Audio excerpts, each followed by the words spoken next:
un gusto volvernos a encontrar. Y bueno, para poder continuar con nuestro curso La mujer en la historia de la iglesia. La semana pasada estuvimos viendo la mujer en en el tiempo de primitivo, de la iglesia primitiva. Ahora vamos a ver en la Edad Media. Así que está con nosotros para poder seguir continuando y tenemos la alegría de contar con sus enseñanzas durante todo. Buenos días a todas. Leticia, muchas gracias por esa presentación. Por gracia de Dios, pues tengo el gusto y la gracia, repito, de poder acompañarlos esta y las dos clases siguientes. Teníamos inicialmente que iba a dar estas tres clases Angie, pero pues ella anda bastante ocupadita. Igual las llevo a todas ustedes en su corazón y pues la idea es que sigamos desarrollando nuestro tema. Hoy tenemos bastante tema, es muy denso porque es una época muy densa, pero yo sé que nos va a ir y nos va a ir bien y vamos a aprender muchísimo.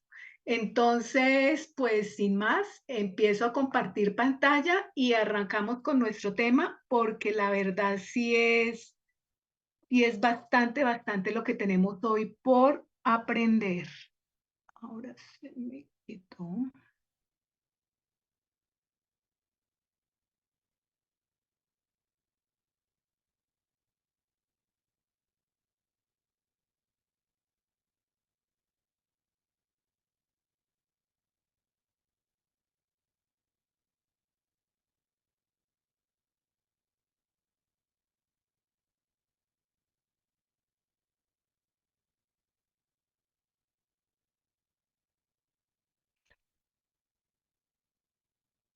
Entonces, como nos decía Leticia, nuestro tema de hoy va a ser la historia de la mujer en la Edad Media. Y como les decía hace un rato, este es bastante denso este tema. Así que vamos a arrancar sin más cosas, pero antes de arrancar quiero hacer un recordatorio, aun cuando sé que lo acabaron de ver en el videito que les pusieron, pero pues es importante que tengamos en cuenta esto, cuáles son las pautas y las directrices del curso. Acordémonos que tenemos para pasar el curso necesitamos un 20%, la nota va a ser asistencia, un 40% control de video o lectura, y otro 40% el quiz total. Con la clase de hoy debemos tener marcadas ya 2 asistencias al curso. Entonces es importante que chequemos eso y adicional que hagamos el control de lectura de la semana pasada. Todavía está abierta esa entrega, entonces es importante que entren, que hagan la lectura, que respondan las 5 preguntas. Son muy sencillitas porque es de fácil y de falso y verdadero. Entonces, para que las tengamos en cuenta. Y sin más preámbulos, nos vamos en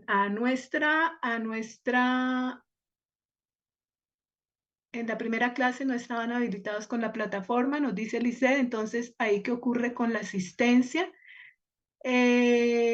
Yo pienso, pues no sé, Leticia me corrige, pero pienso que pueden de alguna manera, como estuvieron en la clase, se puede validar. De todas formas, averiguamos ahora cómo se puede hacer en el caso de que no se haya marcado.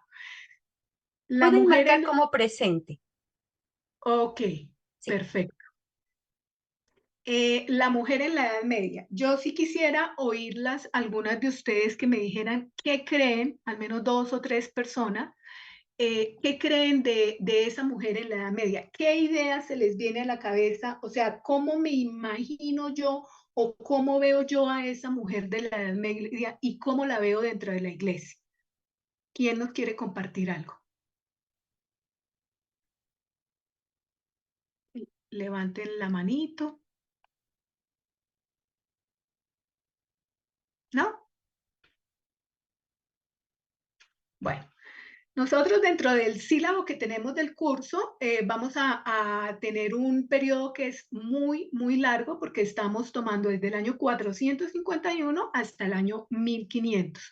Luego va a ser una etapa bastante larga. Dentro de los recursos que se tenía, había una película que se llama La Pontífice, que hace referencia a la historia de la papisa Juana. Quiero saber cómo les fue con esa película.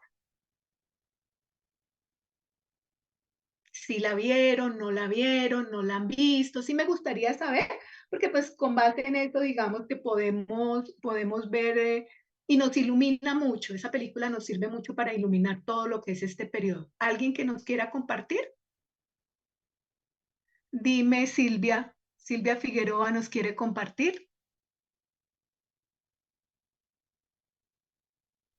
Tienes la manita levantada, pero estás sin audio, si estás sin micrófono.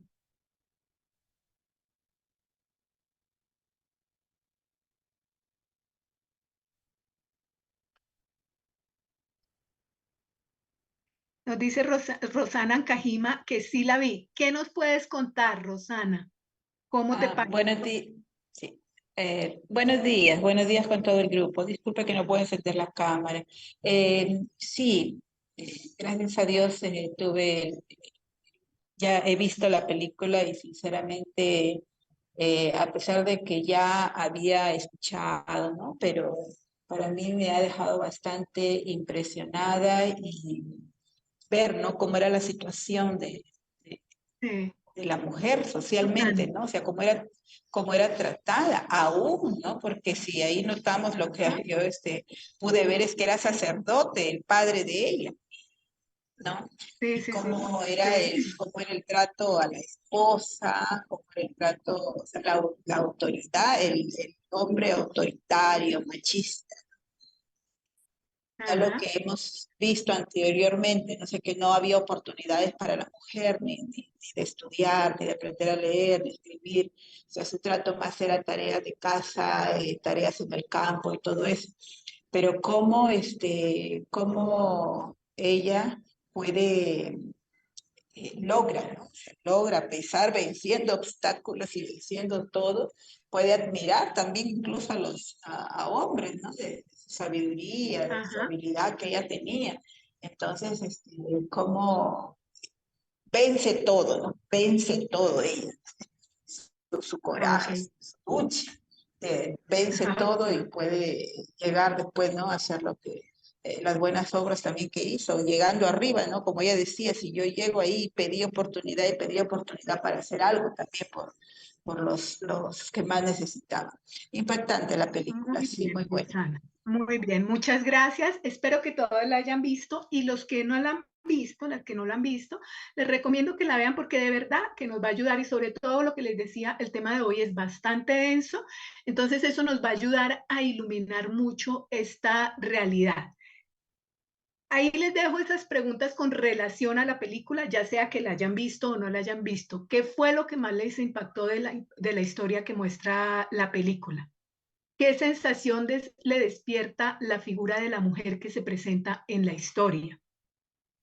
¿Y qué percepción tiene de la sociedad y la iglesia de la época en que se muestra en la historia?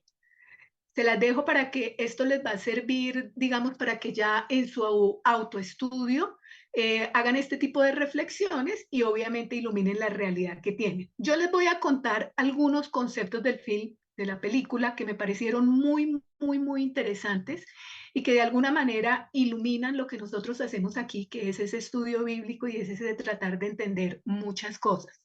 Hay un personaje que se llama Escolapio, que es el que llega inicialmente, se supone que a recoger al hijo del sacerdote para llevarlo para estudiar y conoce a Juana y queda admirado. Y él dice una serie de frases que son muy interesantes. El miedo a la lógica no muestra una falta de fe.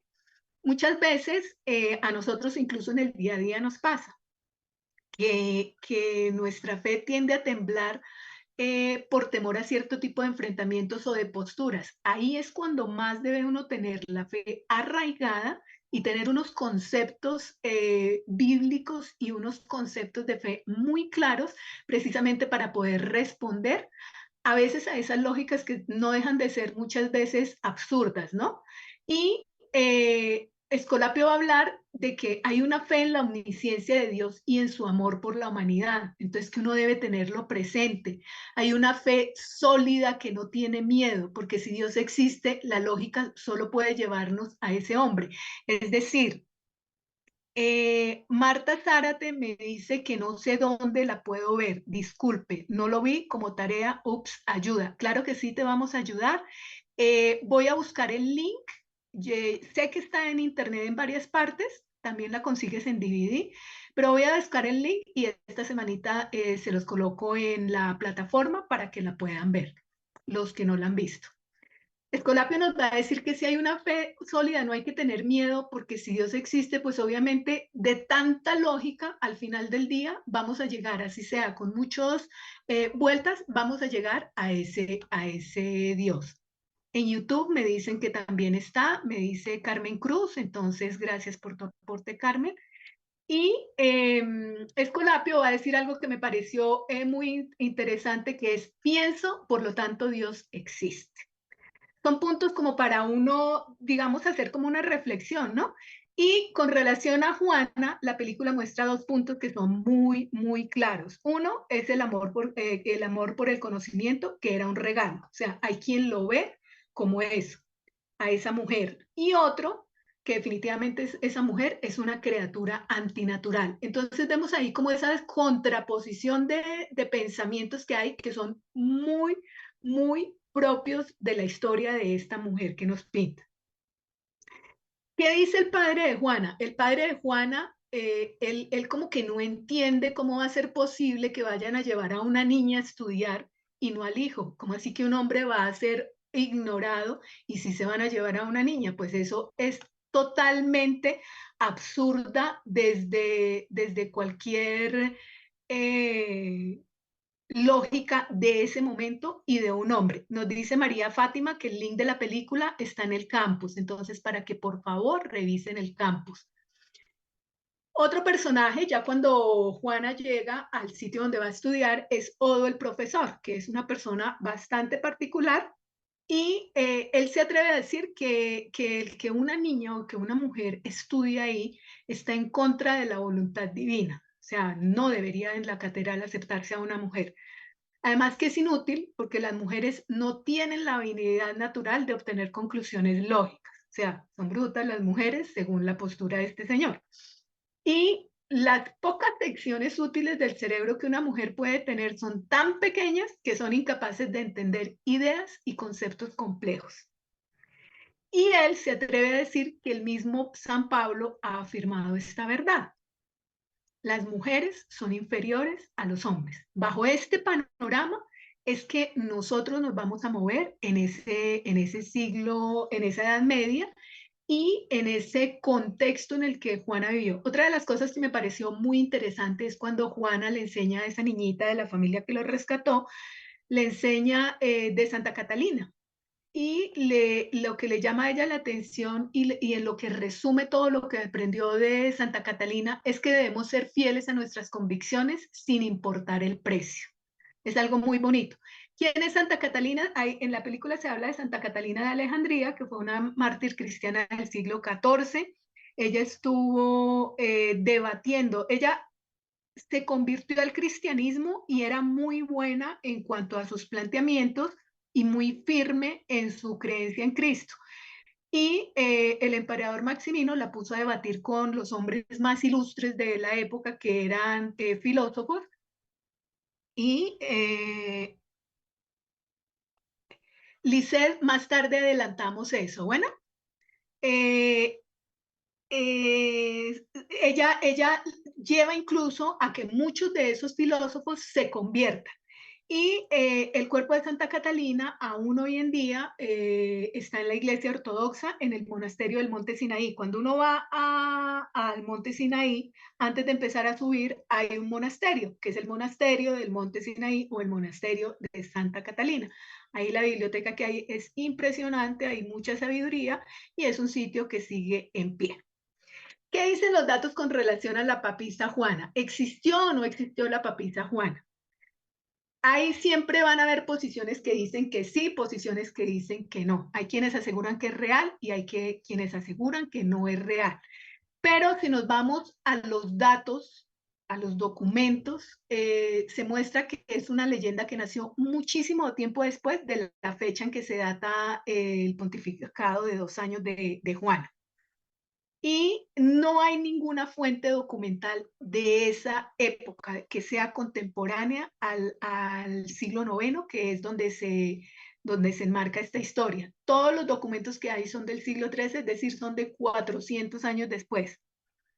Y pues realmente no se puede tener certeza de si la historia es cierta o no, aunque por las fuentes documentales pareciera que no. Cuando uno hace estudios bíblicos, siempre tiene muy en cuenta todas las fuentes y estudios documentales que hay, porque es lo que le dan a uno luz de las cosas. En este caso, pues debería hacerse lo mismo. ¿Qué es lo que sí es cierto de la película? Independientemente de que la papisa Juana haya o no existido, lo que sí es cierto es que esta película muestra una radiografía de lo que era el entorno social y eclesial de esa época y muestra claramente cómo era el lugar de la mujer en esa época. Está haciendo un análisis muy, muy claro de cómo fue, digamos, esto, esa época como tan oscura, ¿no? Si alguien quiere de pronto profundizar en cuanto a esto, de si es cierto o no, hay en YouTube, hay un programa que se llama incluso Ser Historia, hay uno de la papisa Juana, es muy interesante, les recomiendo que lo escuchen, y adicional que en ese justamente después hablan de la iglesia cristiana de Etiopía, es muy bonito. Y hay un documental que se llama Expediente Misterio, que también es muy interesante, es muy, muy, muy interesante porque son posturas, ¿no? Entonces lo que les digo, ¿qué es lo importante del film? Que nos ayuda a entender y a ver cómo era esa mujer de la Edad Media y cómo era que tenía que desenvolverse. Previo a esto, previo a la Edad Media, nosotros tenemos que tener en cuenta que antes de esta época de la que nosotros vamos a hablar, eh, se han dado una serie de eventos que son supremamente importantes y que es tener en cuenta, es importante tener en cuenta esos precedentes. ¿Por qué? Porque pues obviamente eso es lo que nos va a marcar como la ruta y ayudar a entender un poco más lo que sigue.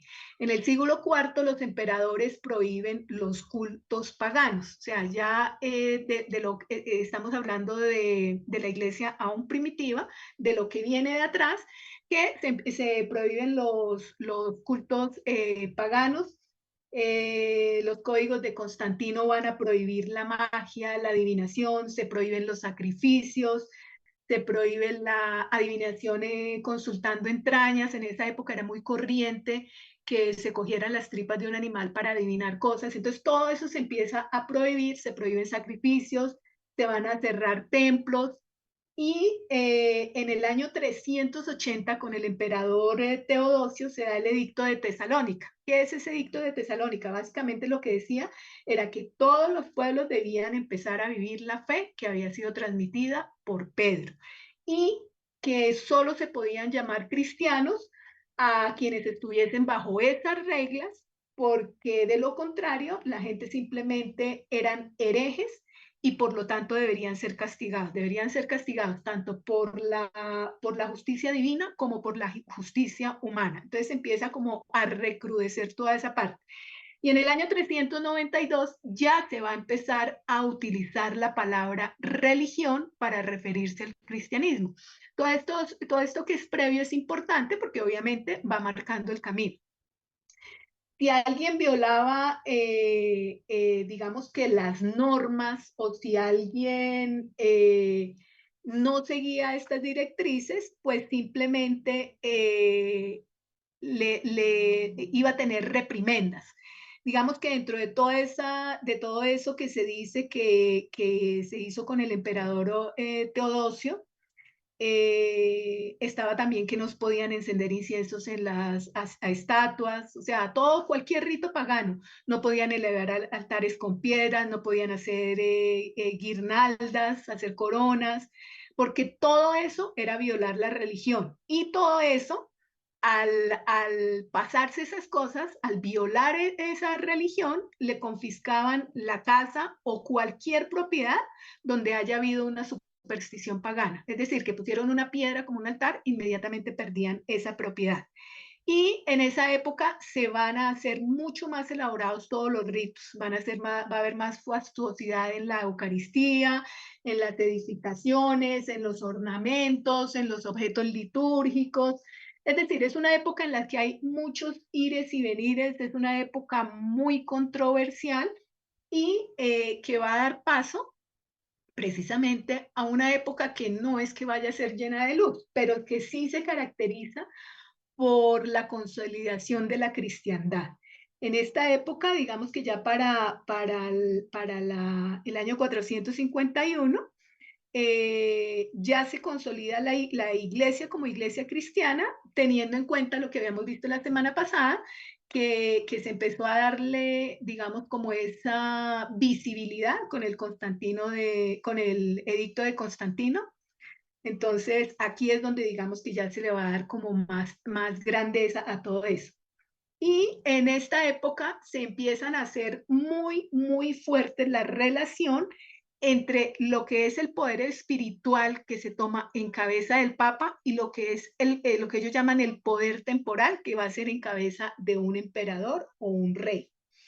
Y digamos que en este sentido, ese encadenamiento que vemos acá, esta unión de estas dos cosas, ¿qué es lo que genera? Que no hay un límite, no hay un límite entre qué es espiritual, qué es terrenal, qué es, o sea, como que ahí es donde se empieza a ver como esa mezcla de todo. Y la iglesia, digamos que en esta época tiene un lugar de tanto privilegio. ¿Por qué? Porque la iglesia empieza a dar normas éticas tanto para los gobernantes, es decir, para ese poder emperador, como para toda la población. Y es tanta la mezcla que hay acá que no se sabe diferenciar entre lo que son intereses políticos y económicos con lo que realmente son intereses de fe o religiosos. Lo que les digo es como echar en una misma bolsa absolutamente todo, entonces todo eso como que se va, digamos que diluyendo. Y en esta época es cuando se van a empezar a formar, precisamente por todo ese como desorden, llamémoslo que hay, que se mezcla todo, se van a formar grupos y órdenes que no ven una respuesta evangélica, como que dicen, oiga, pero aquí, ¿qué está pasando? Esto, ¿dónde está lo que traíamos antes?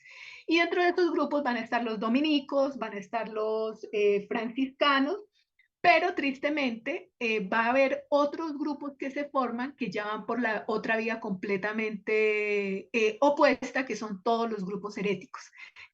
Sale cuanta herejía uno se pueda imaginar, empieza a aparecer en esta época, precisamente porque todo esto que vemos acá, no da respuesta a esto que estos grupos están reclamando. En el siglo XI al XIII es cuando se empiezan a dar las cruzadas.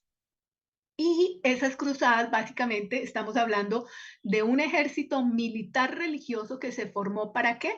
Para el objetivo era recuperar la Tierra Santa ocupada por los musulmanes. Hasta ahí todo se oye muy bonito, pero acordémonos que estamos como en un momento de ruptura, porque hay grupos como el que les acabo de nombrar que dicen, ¿dónde está la respuesta evangélica? Sí, se hacen cruzadas, pero como que no se ve realmente qué está pasando ahí. Y salen paradigmas de la iglesia como Francisco de Asís, que es el fundador de los franciscanos, que hablábamos hace un momento, que está pidiendo respuestas, o sea, una respuesta de evangelización real. Y Francisco de Asís va a recibir un mensaje. Yo creo que muchos de ustedes han oído la historia de Francisco de Asís, era un hombre de una familia muy pudiente, incluso estuvo en el ejército, pero un día tuvo como esa confrontación, ese llamado y ese vacío interior que la persona siente y que no hay respuestas en su vida personal, y oye un llamado en el cual se le dice, reconstruye mi iglesia que está en ruinas. Él en ese momento pensó que se refería a una iglesita pequeña, que es la iglesia de San Damián, que estaba pues caída. digamos que en el primer momento él no entendió muy claramente cómo era el mensaje, pero es un planteamiento muy interesante y que nosotros de este Reconstruye mi iglesia que está en ruinas, indudablemente se está refiriendo a todo esto que hemos estado viendo y que vamos a seguir viendo, en que no hay un horizonte claro y el fundamento se ha perdido. Entonces, es una cosa muy bonita y que además nos lleva, así como Francisco, como paradigma de la iglesia, nos lleva también nosotros incluso a que hoy en día constantemente estemos haciendo este análisis, porque es un planteamiento muy interesante y de reflexión constante para nuestras iglesias. ¿Cómo está mi iglesia? Es una pregunta que siempre debemos hacernos. Y Francisco, pues fue un hombre al que Dios le dio muchos dones, le dio don de profecía, le dio don de milagros. Ahí su obra, digamos, a nivel de pastoral es muy grande y es un hombre que tuvo estigmas.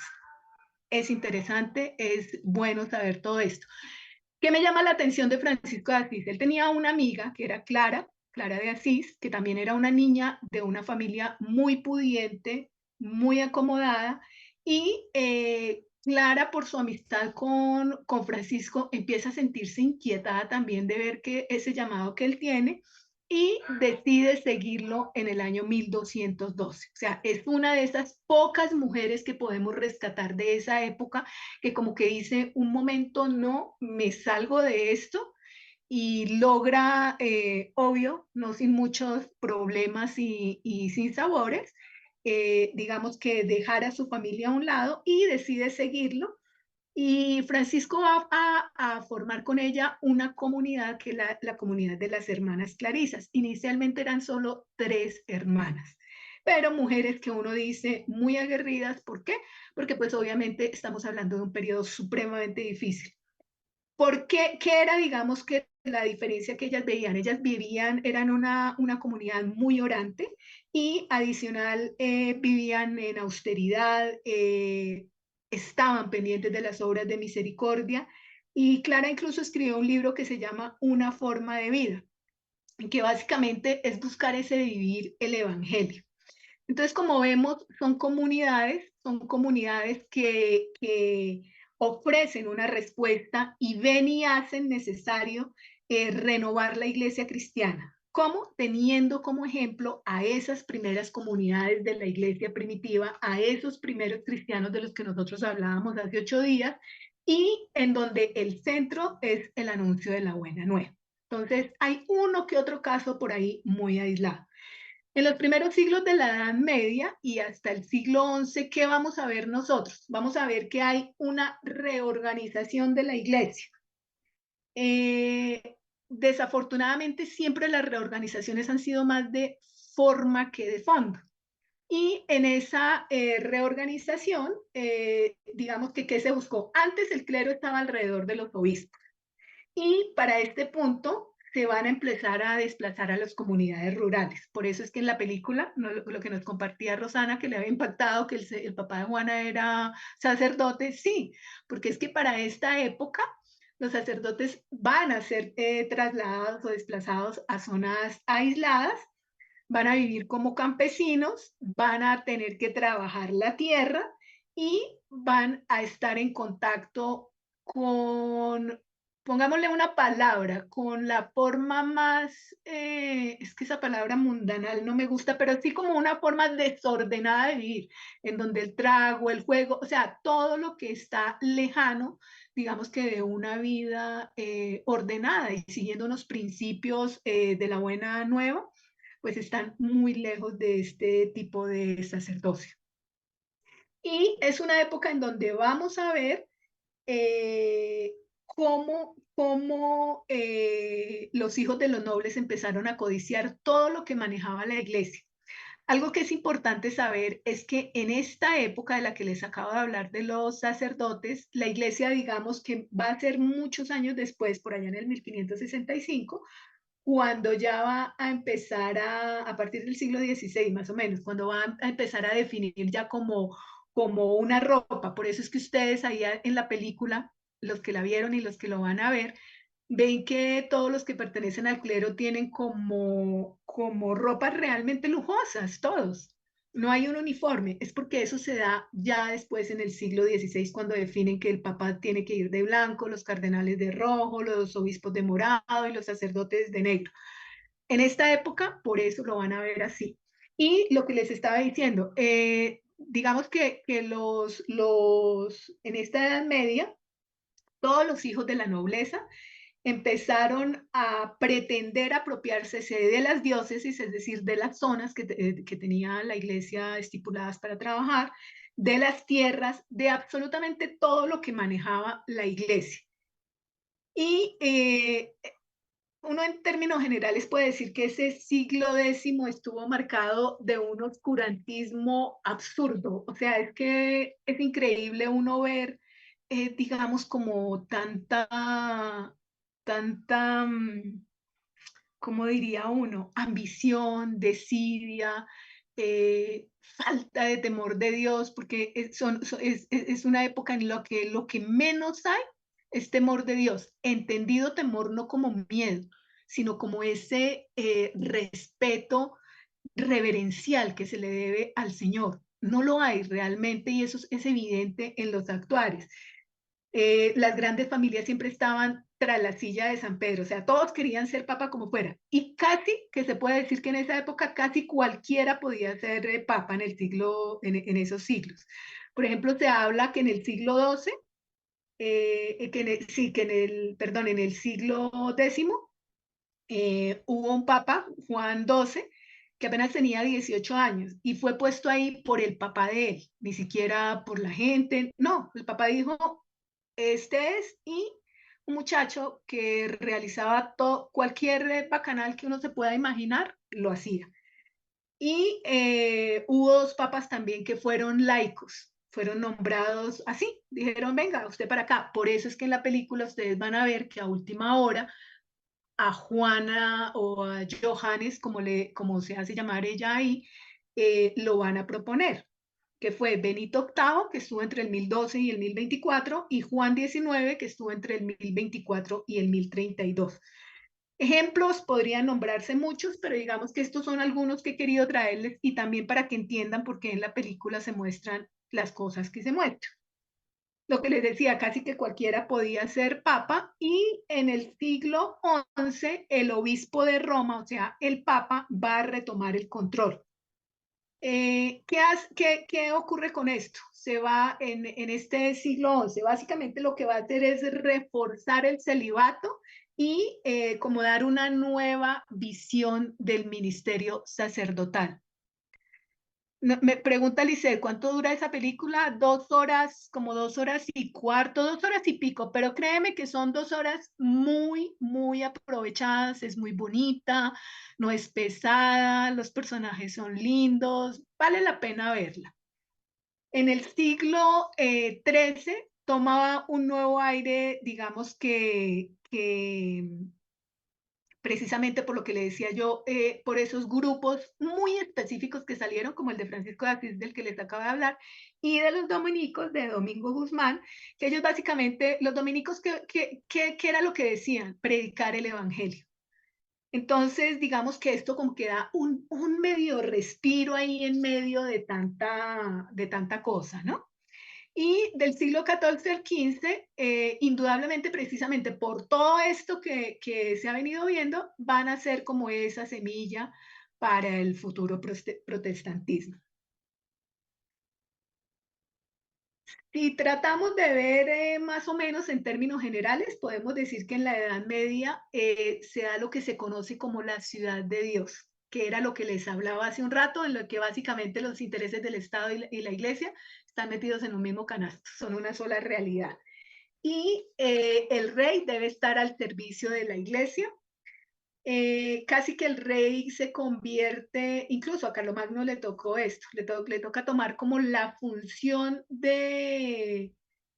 de ejercer un ministerio sacerdotal realmente, que es llevar, lo que dice ahí en la diapositiva, llevar los súbditos a la salvación y convertir a la fe a todo aquel en tierras conquistadas. Es decir, llegamos, conquistamos la parte sur de Colombia y no son cristianos, pues inmediatamente toca convertirlos. Esa era la consigna y la orden. Y digamos que en esta época también hubo momentos en que el mayor poder no lo tenían los papas o la iglesia, sino lo tenían los emperadores o los reyes. Y lo que les digo, el desorden era tanto que eran estos los que terminaban nombrando a los obispos. No eran ni siquiera como debiera ser, sino el emperador decía, pongamos a este. Por eso es que en la película también vemos, hay un momento en el cual el que era el asistente del obispo está confabulando con este otro hombre para que lo lleve al poder. Y es una época en que lo que menos importaba era el pobre, es decir, casi que ser pobre era un delito. A partir del siglo XIV se va a ver cómo ya el pobre no es imagen de Cristo, sino son gente peligrosa. Entonces, como vemos, se va desfigurando totalmente lo que es la iglesia, lo que es la comunidad y lo que es una sociedad. Muchos de estos puntos, si nosotros hacemos una radiografía muy bien hecha, tristemente aún los vemos hoy en día. Bueno, y la mujer de la Edad Media, y la mujer de la Edad Media, así como la ven ahí, invisible totalmente. O sea, indudablemente toda esta época tiene muchísimos matices y es muy amplia, pero con este poquitico que les he mostrado acá, porque es muy poco, digamos que uno puede ver o puede evidenciar por lo menos que la gran invisibilizada es la mujer. En términos generales, salvo una que otra excepción, como le nombraba la de Clara, o de pronto mujeres que fueran muy pudientes y entraran a un monasterio y se convirtieran en abadesas, entonces tenían cierto poder, pero de lo contrario, nada. Y digamos que uno se pregunta, ¿pero por qué? ¿Qué pasó si todo venía tan bonito? Una de las razones para que esto se dé, que es yo pienso que la básica y tristemente, aún hoy en día escucha uno a veces prédicas de ese tipo, es que se han hecho muy malas lecturas y peor aún, muy malas interpretaciones del texto bíblico. Y eso es lo que va a servir como fundamento. ¿Para qué? Para decir que la mujer es inferior y se va a menospreciar completamente a la mujer. La mujer va a ser menospreciada no solo en la sociedad, sino, peor aún, dentro de la iglesia. Con la reforma gregoriana, que eso lo vamos a ver con Gregorio VII a finales del siglo XI, se va a dar algo que se llamó el decreto de Graciano. El decreto de Graciano eran una serie de normas o estipulaciones que se ponían supuestamente para ordenar todo. Hay cosas muy buenas en ese decreto, si uno lo lee, hay cosas interesantes, pero hay cosas que rayan con lo absurdo y sobre todo lo absurdo que dice uno, ¿de dónde salió esto? Tristemente, hay mucha influencia del derecho romano que pues volvemos a lo mismo. Puede que haya puntos interesantes, pero había muchas cosas que no aplicaban para comunidades como las comunidades cristianas y sobre todo para una sociedad sana. Digamos que en ese decreto de Graciano, por ley se establecía la subordinación de la mujer. Es decir, no es si usted quiere o no quiere. O sea, la norma dice que usted está por debajo, mi señora. Entonces, no pretenda otra cosa. Palabras más, palabras menos, eso es lo que nos va a decir.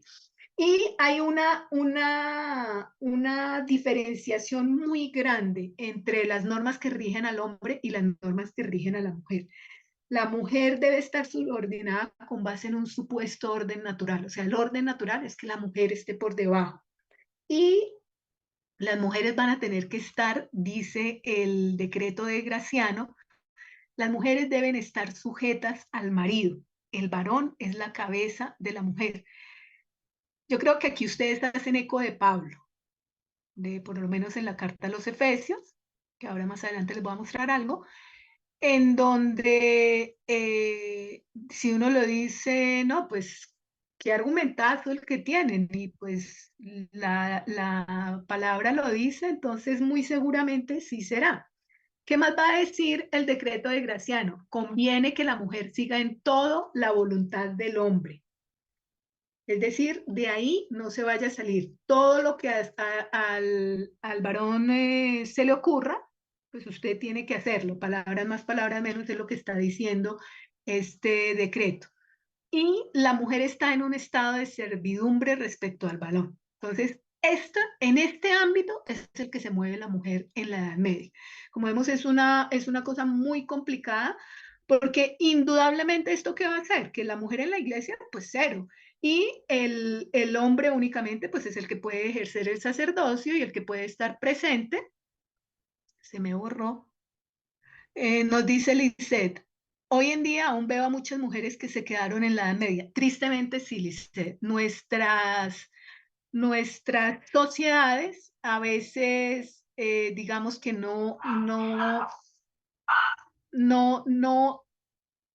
se ayuda en muchos aspectos para eso, y a veces las condiciones socioeconómicas hacen que sea muy difícil para muchas personas. O sea, yo hago acompañamiento a personas, yo hago acompañamiento espiritual usualmente, y a veces uno oye historias de vida que desgarran y no creas, son procesos muy difíciles sacar a una persona de ahí, pero pues gracias a Dios y a la misericordia de Dios y con su ayuda, también veo unos procesos muy bonitos en los cuales se logra salir como de este oscurantismo, que es lo que nos muestra esta época, un oscurantismo total, y que desafortunadamente muchas mujeres siguen viviendo. Bueno,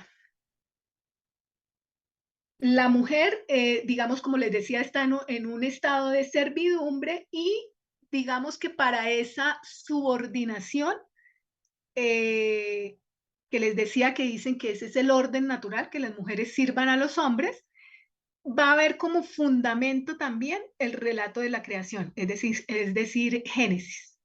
Eh, yo pongo como fundamento sustentar si mujeres solo para el servilismo y aún en la iglesia solo sirven en la cocina cumpliendo solo el rol doméstico. Sí y no, y ahora te digo por qué, Lice. El relato de la creación se usa para sustentar, digamos que es el lugar inferior de la mujer. Entonces, como vemos, digamos que no hay un respiro para la mujer de esta época. Y en ese sentido, para sustentar ese lugar inferior de la mujer, van a tomar Génesis y decir, primero fue creado el hombre, luego usted ya va perdiendo. La mujer fue después, y aparte de todo la hicieron con una parte del hombre únicamente para que fuera la compañera, no más. Entonces no piense en nada más.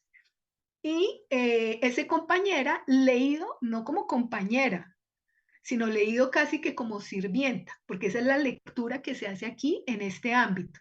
Y digamos que esto es entendido como que el protagonismo del sexo masculino está ahí, y que también está el sometimiento femenino, porque la palabra lo dice.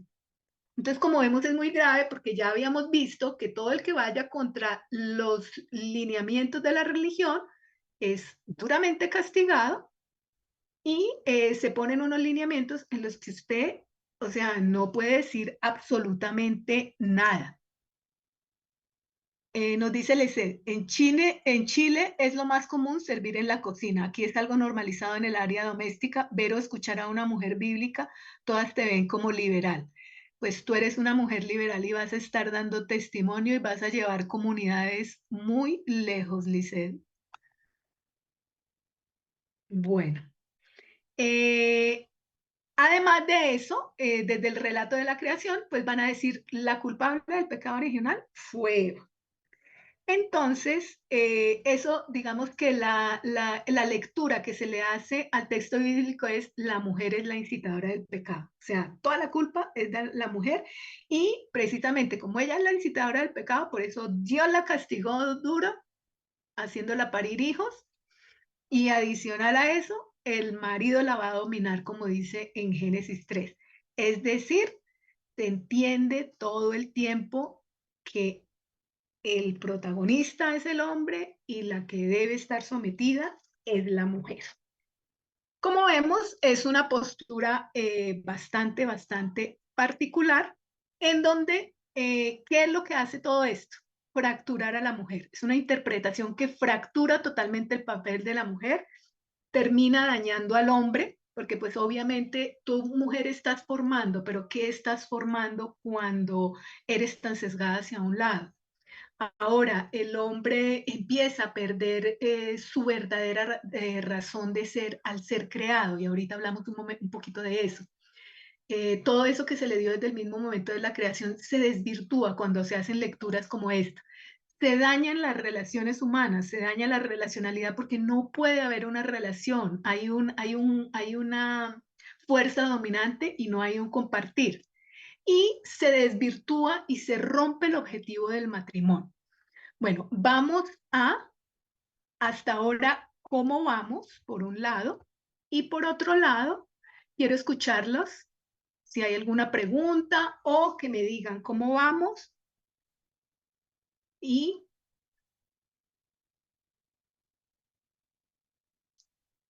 bueno, nos dice Lisset. Sí, yo soy la oveja perdida de la congregación con 9 años de estudios en teología, diplomados en psicología, entonces soy una hereje, ¿no? Eres una mujer que va a abrir camino y así tienes que concebirte. Así tienes que concebirte, a veces es difícil, pero digamos que se puede hacer perfectamente. ¿Cómo aplicar esto hoy sin dañar a nadie? Los lenguajes son importantes, Lisset. Los lenguajes que usamos son importantes porque desafortunadamente hoy en día estamos en un momento, como les decía hace 8 días, en que está tan desvirtuado tanto el papel del hombre como de la mujer, que se nos ha llevado eso a un enfrentamiento. Hay un enfrentamiento entre hombres y mujeres y se le está quitando la dignidad al ser humano como tal. Cuando yo entro en confrontación, y el texto bíblico siempre nos lo va a decir, nosotros no somos llamados a interpelar, a hacer pensar, pero no a pelear. Porque cuando yo entro en pelea, devalúo al otro, entonces termino como una mujer de la Edad Media y resulta que eso no aporta. Los lenguajes son muy importantes y aplicarlo a realidades hay que saber escuchar, indudablemente. La escucha es, si nosotros tuviéramos más pastorales de escucha, eh, digamos que podríamos entender un poquito más las realidades en las cuales estamos y que nos ayudan realmente a construir comunidad. Construir comunidad es construir iglesia, es construir sociedad. Acordémonos que desde nuestro mismo punto que estamos es desde donde construimos. Nuestra sociedad está en un momento de ruptura, así como veíamos ahí que hay grupos que como los franciscanos y dominicos te estaban diciendo, oiga, no, pero acá qué pasa, hoy en día, siglo XXI, estamos en ese momento, estamos en un momento en que hay una increencia total y en que lo más fácil es agredir y confrontar al otro antes que escuchar y tratar de dar algo que aporte, ¿no? Entonces, esa parte es importante. Si quisiera escucharlos, algunas dos personas que de pronto no Hola, dan algo, dime. ¿Cómo estás, hola, Liliana? ¿Cómo te acabo de ir? muy bien, excelente, excelente todo lo que estamos escuchando, de verdad que sí. Hay algo que me quedó allí y es la concepción que ellos tenían de la pobreza. Ajá. Hoy, en la Edad Media, hoy lastimosamente vemos que hay unas corrientes dentro del cristianismo que conciben la pobreza como castigo de Dios y lo escuchamos de los púlpitos que te dicen que si tú estás en pobreza, tú estás en pecado porque Dios te ha llamado es a ser próspero, bendecido y todo eso. Esa corriente está haciendo mucho daño, mucho daño. Y yo creo que viendo lo que estábamos escuchando en esta mañana, eso hace parte de la Edad Media y entonces todavía eso está hoy presente. Dice, o sea, tristemente muchas cosas seguimos viviéndolas. Muchas mujeres siguen en ese mismo papel y cosas como la que tú dices, la concepción de la pobreza. Es cierto, Dios nos llamó en abundancia, nos creó en abundancia y Dios nos llama para ser prósperos, pero cuando pretendemos hablar de eso, tomando la pobreza como un castigo, ahí ya es cuando empezamos a ver muy malas lecturas del texto bíblico. Y a veces se toman relatos tan hermosos como el Sermón de la Montaña, las bienaventuranzas en Mateo, en donde se habla de la pobreza y se hacen lecturas tan absurdas que dice uno, no, por ahí no. La pobreza válida y que nosotros, digamos, debemos siempre magnificar es esa pobreza en la cual yo me siento absolutamente mendicante de Dios. Me siento mendicante de ti, Señor. ¿Para qué? Para poder hacer esa obra con esos pobres que son materiales. ¿A qué lleva la pobreza material? La pobreza material lleva muchas veces a la increencia. Pero si yo, en lugar de ser una alma que oye y una mano que responde, soy una mano que señala y digo, Dios te tiene castigado, por eso eres pobre, pues no, estoy construyendo reino, que es a lo que estamos llamando. Estoy haciendo todo lo contrario.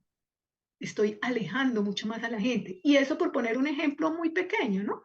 Que la pobreza se manifiesta en muchas cosas. En este caso estamos hablando de la pobreza material, en donde incluso hoy, como tú dices, se señala a la gente y no, o sea, yo ya tengo una situación muy pesada con mi situación económica y material, como para que alguien me venga a decir que es que soy mala y es un castigo.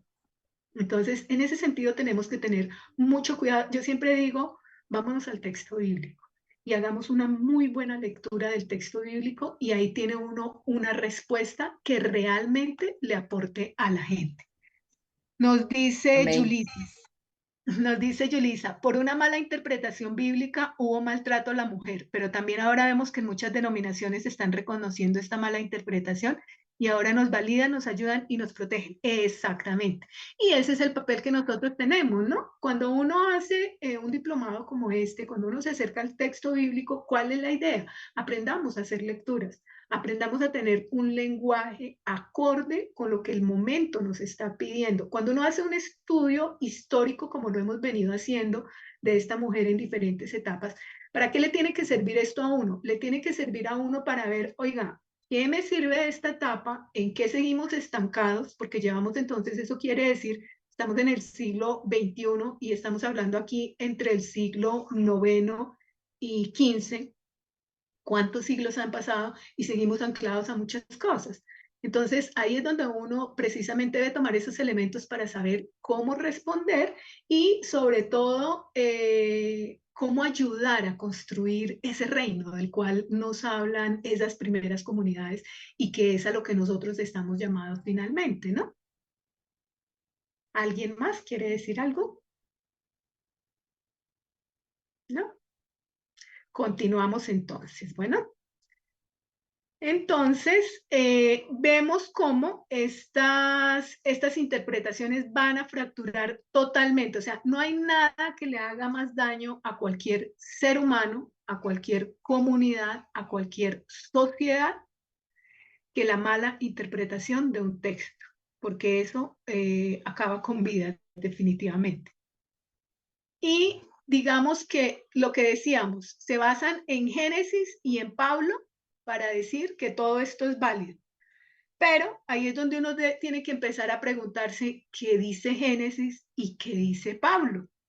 Porque en primera instancia uno va a decir, ah, sí, pues Pablo decía eso. Pablo decía que la mujer tiene que hacer la voluntad del hombre y que mujeres estén atadas a tus maridos. Eso se lo sabe uno de memoria. Pero vamos a ver qué dice Génesis y qué dice Pablo. Vamos a tomar dos ejemplos. En Génesis vamos a tomar Génesis 2:24 y en Pablo vamos a tomar desde la carta a los Efesios, el capítulo 5, versículos del 21 al 23. No escribí todo el texto acá porque obviamente pues, se hace muy denso, pero algunas frases claves como para que entendamos un poquito. En Efesios se nos hace un llamado a ser sumisos unos a otros. ¿Por qué? Por respeto a Cristo. Entonces acá están diciendo, ustedes creyentes, hombres y mujeres que creen en la buena nueva, sean sumisos unos a otros por respeto a Cristo. Nos va a complementar las mujeres a sus maridos como al Señor. Maridos, amad a vuestras mujeres como Cristo amó la iglesia y se entregó por ella. Así deben amar los maridos a sus mujeres como a sus propios cuerpos. El que ama a su mujer se ama a sí mismo. Por eso deja el hombre a su padre y a su madre y se unirá a su mujer y los dos se harán una sola carne. Y, oh sorpresa, en Génesis 24, pues acordémonos que en Efesios se está haciendo rememoranza de este texto. Por eso deja el hombre a su padre y a su madre y se une a su mujer y se hacen una sola carne. Pablo, ustedes saben que conocía los textos al derecho y al revés y él no ponía nada al azar. Y Efesios nos va a decir, y la mujer que respete al marido. Aquí hay varios puntos. Se habla de sumisión, sí, pero se habla de sumisión por respeto a Cristo. Y es una sumisión de unos a otros. Es decir, ustedes como comunidad, independientemente de si son dos mujeres, porque se puede dar también, digamos que pelea de roles y de poderes solo entre mujeres o solo entre hombres, y de hecho lo vemos en la película, por lo menos en Los Poderes de la Iglesia, o si lo vemos en comunidades, lo vemos también. Sean sumisos unos a otros, por respeto a Cristo. ¿A qué está haciendo referencia a esto? Esto lo que está haciendo referencia es, anden en hermandad. O sea, no se pongan en esa lucha de poder. El que está por encima y en medio de ustedes dos es Cristo. Entonces, si lo respetan a Él, no entren en una batalla que no tiene sentido. Ser sumiso aquí se refiere a entrar en concordancia, a entrar en diálogo, a estar en igualdad de condiciones para lograr un objetivo. Nuestro objetivo es la buena nueva, nuestro objetivo es vivir una vida tranquila, nuestro objetivo es vivir una vida enriquecedora. Entonces, por respeto a ese Cristo en el cual yo digo creer y en el cual esta gente que hizo esas interpretaciones decía creer, pero se ve que no, porque se hace una lectura muy sesgada. Ese sumiso aquí se habla de un encuentro entre unos y otros. Después nos va a decir, maridos, amad a vuestras mujeres. Antes nos había dicho, las mujeres estén sumisas a sus maridos como al Señor. Es decir, ¿cuál es su relación con el Señor? De esa misma manera, tiene que ser una relación con su esposo. No es para que usted esté pisoteada, lo contrario, es para que usted entre en ese acto de comunión con su esposo, entre en ese acto de entendimiento con su esposo, en donde logran entablar una relación en la cual está el amor, la misericordia, el perdón, el entendimiento, todo eso que genera una relación con el Señor es lo que te debiera generar esa relación con ese hombre, con ese marido. Entonces, por eso Pablo va a decir después, maridos, amad a vuestras mujeres. De este pedacito se olvidarían en esa interpretación que hacían estas personas de la Edad Media. Sí, y parece que hoy en día también, porque a veces uno ve discursos de que la mujer sometida al marido obedezca y nada más, y se les olvida complementar el texto, que también dice, hombres, amen a sus mujeres. ¿Y cómo es que la van a hablar? Amar como Cristo amó a la iglesia y se entregó por ella. Entonces démonos cuenta que en el anterior le he dicho a la mujer, esté sometida a su marido como al Señor, pero al hombre también le dice, ame a su mujer como a Cristo y entréguese por ella. Es decir, que haya una relación de encuentro, de complementariedad, de entendimiento, de amor. Entonces aquí vemos que lo que se está diciendo es absoluta y diametralmente diferente a lo que se nos pretendía ver.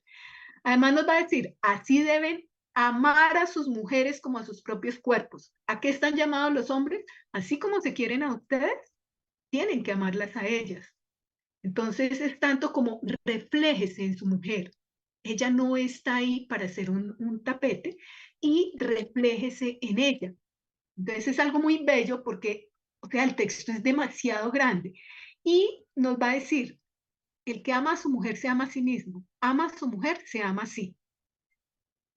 Esto es algo absolutamente grandísimo porque aquí es algo que se trata de fraternidad, aparte del amor entre un hombre y una mujer. La fraternidad, a eso hemos estado llamados en el texto bíblico en muchos momentos, cuando se nos dice no hagas a los demás lo que no quieras que te hagan a ti, la regla de oro. Ama a tu mujer como te amas a ti. Mujer, ama a tu esposo como te amas a ti. O sea, tú quieres para ti lo mejor, pues para ella también tiene que ser lo mejor y viceversa. Para tu esposo también tiene que ser lo mejor si quieres para ti lo mejor. Entonces el llamado acá es muy, muy, muy concreto. Y Pablo va a hacer referencia al texto de Génesis, por eso el hombre se unirá a su mujer. Deja a su padre, a su madre, se unirá a su mujer y los dos serán una sola carne. Y la clave es eso, el hombre se unirá a su mujer. ¿Por qué? Porque desde el mismo momento de la creación, por eso nos habla de Génesis 24, el hombre se une a esa mujer como un acto de complementariedad, porque para eso fueron creados. El acto de la creación es el acto de amor y misericordia más grande que haya existido, y es un acto de amor. ¿Por qué? Porque lo que se busca es la complementariedad entre ese hombre y esa mujer que están llamados a engrandecerse unos a otros, a enriquecerse los unos con los otros. Y nos va a decir, y la mujer que respete al marido. Es decir, ten en cuenta todo esto que se te ha dicho, porque con eso vas a lograr enriquecer tu propia vida, tu comunidad, tu casa, tu iglesia. En Génesis, quise traer esto. En Génesis 2:18, además, el Señor va a decir, no es bueno que el hombre esté solo, voy a hacerle una ayuda adecuada. O sea, el momento de creación del hombre muestra toda esa misericordia y bondad de Dios. Sí, el hombre fue hecho primero, pero es que resulta que Dios después dijo, no, esto no está bien que esté solo, porque no logra identificarse, no logra autopercibirse como un ser que hace parte de una creación, sino va a llegar el punto cuando de un egocentrismo tal que no logra planificarse y crecer como hombre y como ser humano. Por eso yo les decía que ese tipo de lecturas le hacen mucho daño al hombre. ¿Por qué? Porque no logra enriquecerse, no logra esa trascendencia a la que está llamado. Entonces, por eso Dios dice, no, voy a hacerle o sea, la ayuda adecuada, que es esa mujer que va a estar unida a él y que entre los dos, el texto lo va a decir, van a ser una sola carne. Cuando se dice una sola carne, casi que lo que se está diciendo aquí es un alma, es un encuentro de almas que se vuelven una con un objetivo claro y específico, que es la plenitud. Y plenitud en todos los aspectos. El hombre está llamado a vivir en amor, a vivir en abundancia, porque desde el mismo momento de la creación fue creado en abundancia, a vivir en plenitud. Y dice Génesis 2:17b, porque el día que comieres de él morirás sin remedio. Esto hace referencia cuando Dios le hizo la advertencia a Adán que no fuera a comer del árbol del bien y del mal. Y uno dice, aquí la advertencia era clarísima. El día que coman morirán sin remedio. Pero Dios en su acto de amor y misericordia, y nosotros lo vemos en el texto, después de que los ha regañado y todo, porque lógico, Él dijo, ¿qué han hecho? Se han enredado en la vida. No es, Dios nunca es porque no hicieron lo que Él quiso, sino porque Él conoce, digamos, las consecuencias y se han enredado en la vida. ¿Qué hace Dios? Va y les hace trajes con pieles, porque es que Él no quiere que su criatura más amada, su criatura más preciada, tenga necesidad. Entonces los viste, porque están desnudos, pero es una desnudez que no es solo física. Dios ya ve la desnudez mental, emocional, psicológica, espiritual tan grande que tienen este hombre y esta mujer, que no saben literalmente dónde meterse y que Dios les devuelve esa dignidad con un acto de amor como es matar un animal para cubrirlos a ellos. ¿Qué hay ahí? Ahí hay amor. Dios hizo que se cumpliera eso de que van a morir sin remedio. Murió una parte de ellos espiritual, que es esa vergüenza que tienen. Pero Dios empezó a caminar al lado de ellos a lo largo de la historia.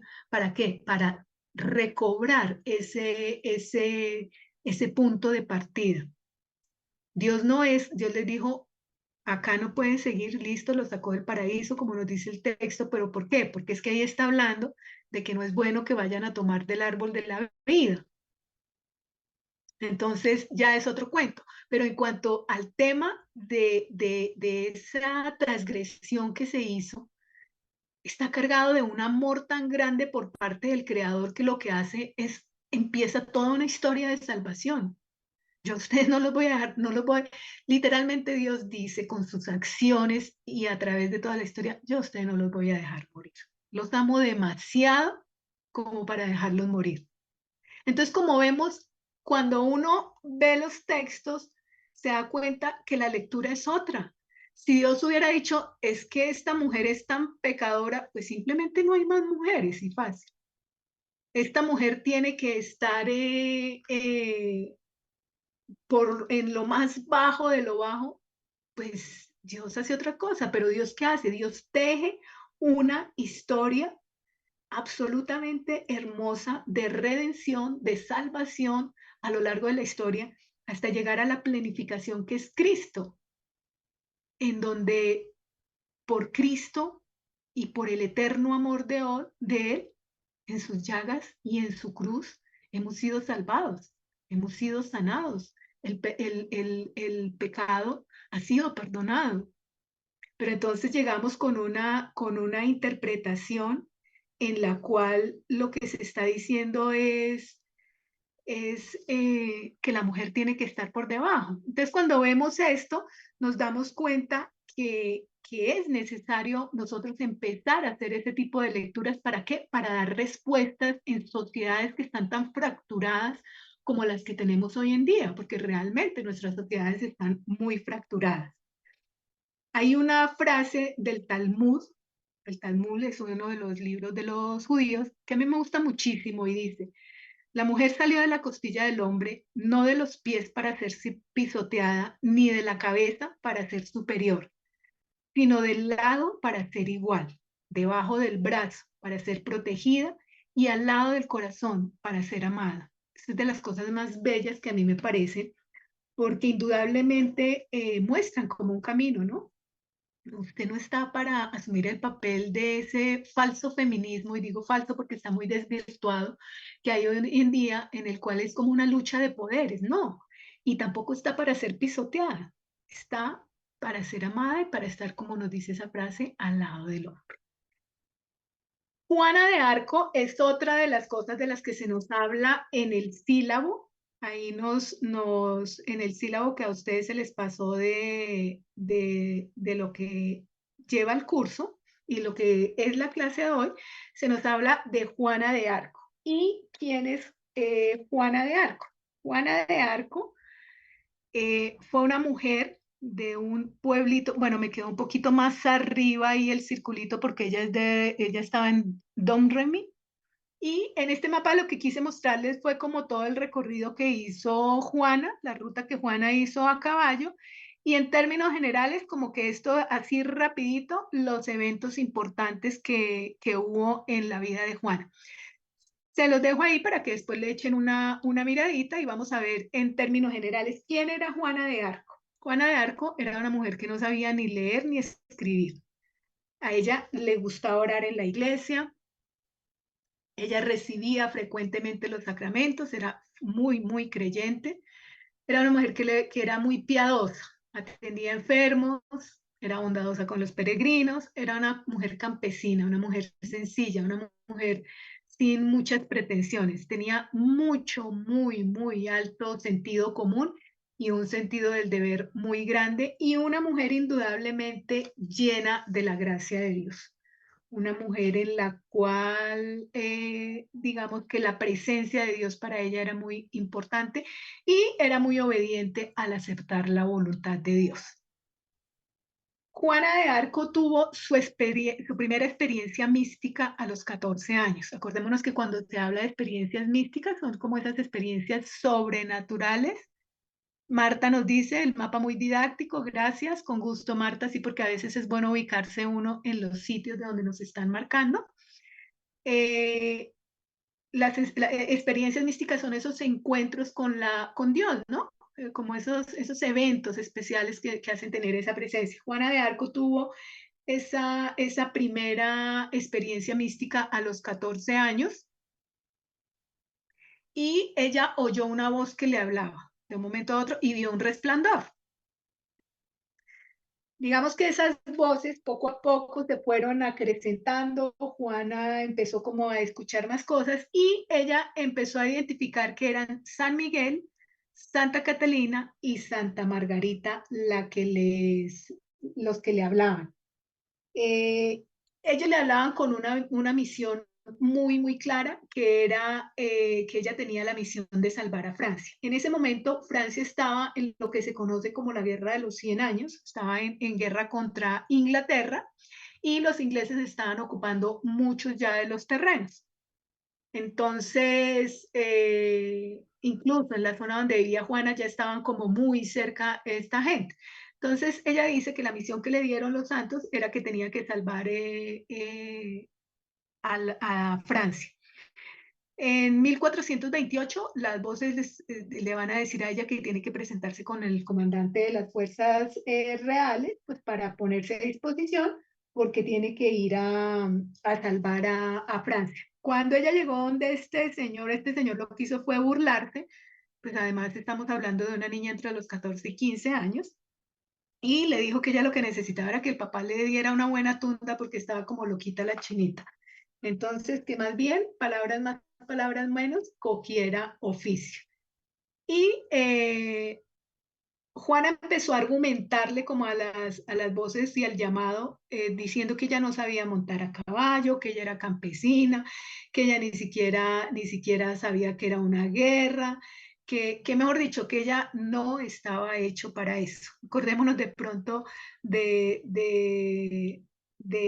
los textos bíblicos cuando nos hablan de este tipo de experiencias, ¿no?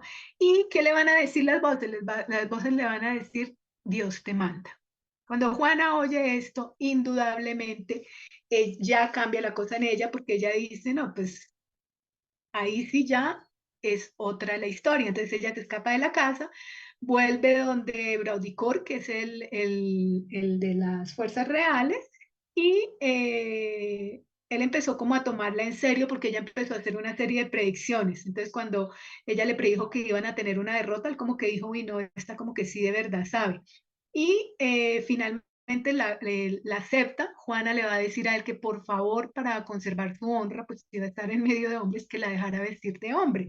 Entonces él le dice que bueno, que no hay ningún problema, porque pues indudablemente era necesario.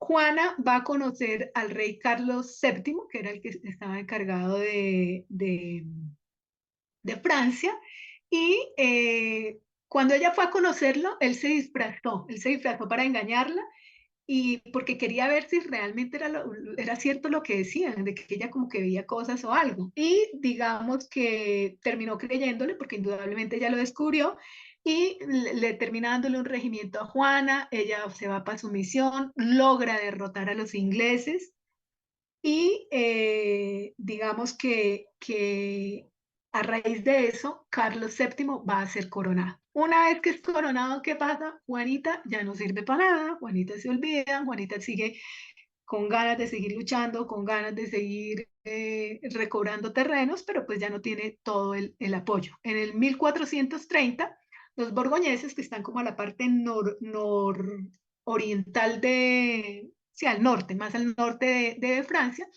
la toman a ella presa y Carlos VII no paga rescate, no manda a nadie para que le ayude a rescatarla, mejor dicho, la dejan completamente abandonada. Trapo usado, trapo descartado. ¿Y qué hacen los borgoñeses? Pues se la venden a los ingleses. Y los ingleses, obvio que la iban a comprar porque la detestaban, pues porque por culpa de ella se había coronado Carlos VII rey. Y la van a acusar de brujería y de herejía. Es uno de los juicios más absurdos que hayan podido haber en la historia, porque la interrogan supuestamente según el derecho divino y el derecho canónico, la acusan de haber dejado los vestidos de su propio sexo, es decir, por haberse vestido de hombre, que eso va en contra de la ley divina, que mejor dicho, eso es una cosa abominable, ante Dios, que es reprobado, que es prohibido por todas las leyes. Mejor dicho, con eso ya estaba muerta la pobre Juana. Aparte de que pues la brujería y la herejía pues era algo supremamente grave. Y Juana es condenada a morir quemada viva en la hoguera. Juana muere a los 19 años, realmente sola. Ella le pidió a un fraile que por favor, mientras le estaban quemando, pusiera un crucifijo a la altura de los ojos de ella, para ella observarlo todo el tiempo. Digamos que ese fue como su aliciente, ¿no? Como esa fuerza que ella tuvo en ese último momento, porque pues sí fue una cosa increíblemente brutal, brutal y muy triste, porque pues fácilmente se acusaba a una persona y pues fácilmente se asesinaba. Ya después de muchos años, después de 23 años, la mamá y los hermanos de Juana piden una revisión del caso, pues porque para ellos era muy doloroso que a ella la hubieran matado, pero más que matado, sobre todo acusado de que era bruja, de que era hereje, o sea, de que había hecho todas las porquerías que se supone que había hecho. Y bajo el papado de Calixto III, él va a nombrar una comisión, el 7 de julio de 1456, esa comisión va a decir, no, eso era mentira, Juana no era ninguna bruja, como que reivindican ese lugar que ella ocupaba, cosa que es muy importante para la familia. Y 4 siglos y medio después, Juana va a ser canonizada, por eso es Santa Juana. Y a lo largo de la historia, siempre la historia de Juana de Arco va a ser una mancha imborrable en la historia de Inglaterra. Es de estas historias que son bonitas, pero son tristes. De Juana también hay como unas 4 películas. La última es de Mila Jovovich, por lo menos la última que yo vi desde hace años. Es interesante, se la recomiendo también cuando la puedan ver. Digamos que en ese periodo de finales del siglo XIII se empieza a percibir lo que es el Renacimiento, y el Renacimiento, que hace todavía, por lo menos el comienzo, el 1500, comienzo del Renacimiento, todavía hace parte de esta Edad Media, que se va a desarrollar entre el siglo XIV al XVI. Esta podemos decir que es una etapa de transición entre lo que es el medioevo y la Edad Moderna. Y en el Renacimiento, pues el nombre lo dice, Renacimiento, básicamente se dan cambios en todo, en la forma de pensar, en las artes, en las ciencias, en la arquitectura, en absolutamente todo, se dan nueva forma de pensar, pero pues es una sociedad bastante, bastante burguesa. ¿Qué pasa con la mujer en esa época? En ese inicio del Renacimiento. La mujer, el ideal de mujer está enmarcado en ciertos patrones. La mujer tiene que ser pura, la honestidad de la mujer tiene que ser de buena voluntad, obviamente la mujer tiene que ser virgen, la belleza es algo supremamente importante, la abstinencia y que sepa cumplir con los deberes matrimoniales. Ese es el ideal de mujer de ese inicio del Renacimiento. Y es una mujer que está sometida a un código de vestimenta. Es decir, si usted es una mujer así ideal, usted tiene que cumplir con ciertas normas. Las damas jóvenes se visten de una manera, las vírgenes de otra, las adolescentes tienen un código de vestimenta, las casadas y las viudas otra. Es decir, todo está enmarcado, todo está direccionado, porque pues usted de ahí no se puede salir. Y esa mujer que no siga las normas va a tener castigos. O sea, si usted no sigue este código de vestimenta, si usted no está como dentro de este marco de mujer ideal, usted va a ser castigada ya sea con amonestaciones, ya sea con castigo corporal, ya sea poniéndole penitencias o generándole culpabilidad del grupo. Más o menos lo que pasa hoy en día con eso de la cancelación social que se hace hoy en día, que a mí me parece tan aberrante y la detesto realmente cuando alguien, así sea cierto que haya hecho algo, todo el mundo como sociedad coge las redes para caerle encima y cancelar socialmente a una persona.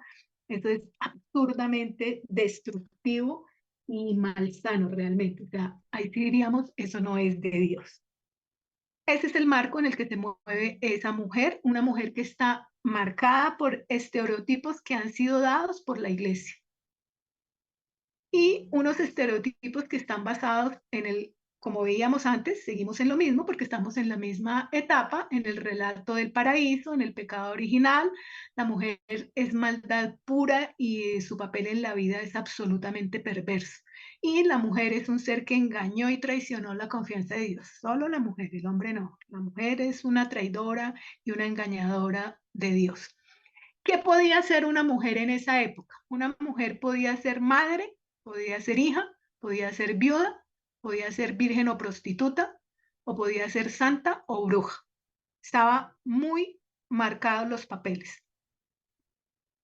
Y todo esto, ¿por qué se da? Porque la teología de la época, ¿qué había planteado con relación a la mujer? Que la mujer es una imagen diabólica y que por ella se perdió el paraíso. Tremendo, nos dice Liliana Alexandra, sí, realmente sí. Bueno, ¿cómo es el papel del hombre en esa época del Renacimiento? El hombre es el centro del universo.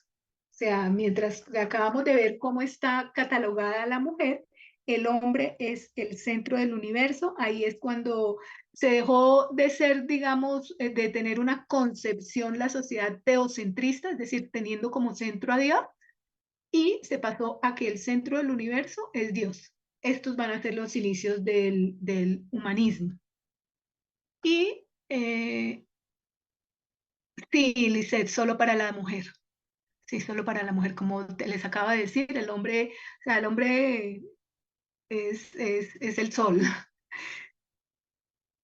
La mujer va a seguir teniendo un lugar de sumisión y obediencia. Ese es el papel de la mujer. Y digamos que resumiendo, la mujer estaba para servir al esposo, para procrear y para criar hijos. Esa era su función.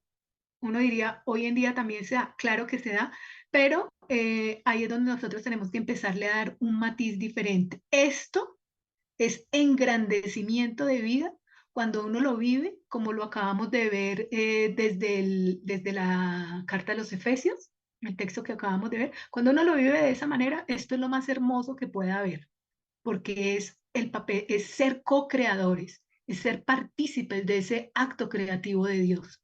Cuando lo vivimos de esa manera. Cuando lo vivimos de esta forma, como un lugar de sumisión y obediencia, pues ya es una acción absolutamente denigrante, ¿no? Ya se está olvidando el papel de la mujer. Tenemos acá que Lisset nos dice, en Chile es normal escuchar a las chicas decir, no me voy a casar. Sí, hoy en día es muy normal, creo que no solo en Chile, aquí en Colombia también, y creo que en muchas partes eh, del mundo está pasando eso. Eso es precisamente, ¿y por qué se da? Por la desvirtuación del papel y del lugar de la mujer, porque no hay una identidad, que era de lo que hablábamos en la clase pasada, y cuando no hay identidad se pierde el horizonte y se cree que se está en la verdad absoluta. Estamos en un tiempo de la historia en que se cree tener la verdad absoluta y estamos llevando al avance de la humanidad y resulta que es todo lo contrario, tristemente, ¿no?